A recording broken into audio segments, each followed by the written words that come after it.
I'm Sabrina and I'm studying a Masters of Teaching at ACU.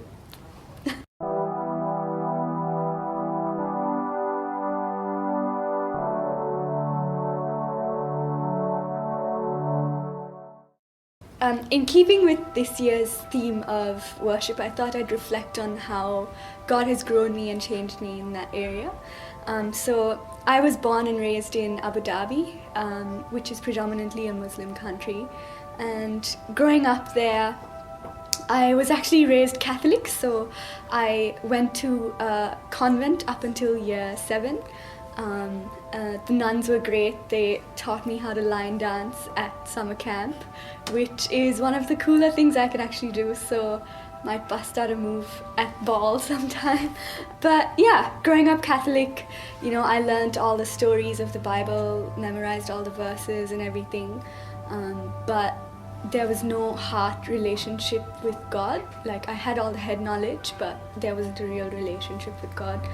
I was fine with that. That was life and everyone was happy. Nothing really went wrong. So yeah, everything was great. And growing up in that Muslim culture, I feel like it was quite conservative. So I grew up with a lot of those values as well, which is not necessarily a bad thing, because it's part of who I am now as well. So yeah.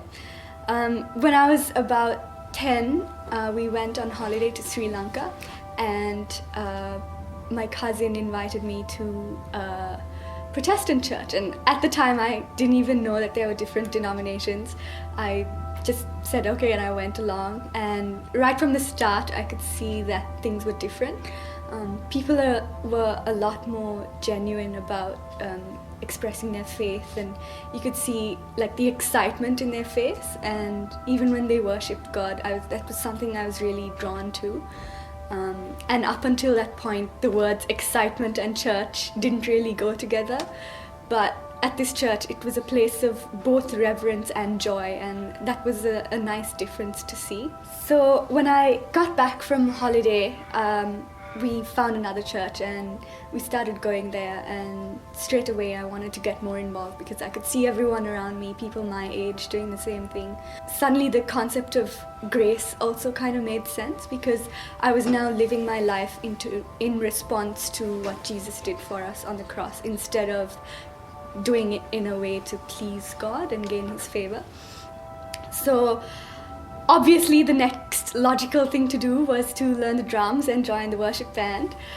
So there was me about yay high, playing behind the drum set at church, and it was a lot of fun. It's a great privilege to be able to be on the worship band and come together with a group of people that love music and love Jesus as much as you do, and worship Him together. And yeah, worship through music has been a big part of my life as well. I remember a speaker once saying, to worship implies that there's something greater than yourself. And if you believe that God is the greatest, I think that's such a privilege to be able to worship the greatest that there ever was and ever will be. And yeah, it's such a privilege. Being on the worship team from a very young age, we learned that obviously music and worship in church is not the only way to worship God. In fact, worshiping God in every area of my life has been a priority for me. And I think that as a student, you get to worship God through your studies. As a daughter, worshiping God through how you treat your parents, and in relationships, worshiping God through how you treat others and things like that. So it's something I'm still working on, obviously, putting God first in all areas of my life, because obviously there's those times when I think that I can do things on my own, but obviously I can't. And there have been significant moments in my life where I've had to trust God completely. And sparing you the details, I was recently in a position where I had to make a decision that didn't seem favorable to anyone involved. And I prayed about it a lot, and I could really feel God saying that I just had to do it. And I spoke to a lot of people, and I took their advice very seriously and thought about it.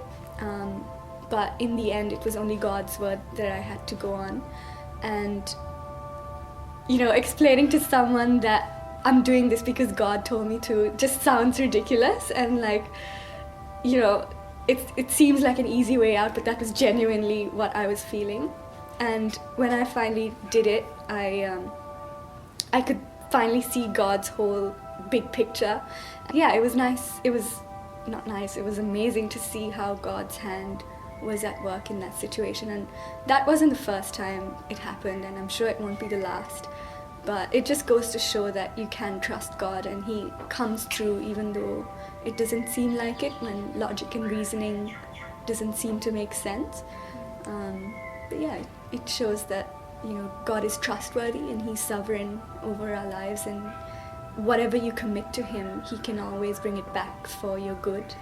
And yeah, it's really great to see how God has been working in my life through things like that. He's worthy of your worship and your praise, because He's there in the bad times and He's also there in the good times. So worship Him even in the good times when you think that you did it out of your own skill, and you might forget that, you know, He was actually in it all along as well. You worship Him in the bad times when you don't feel like it, when you think that He's not on your side, because He is.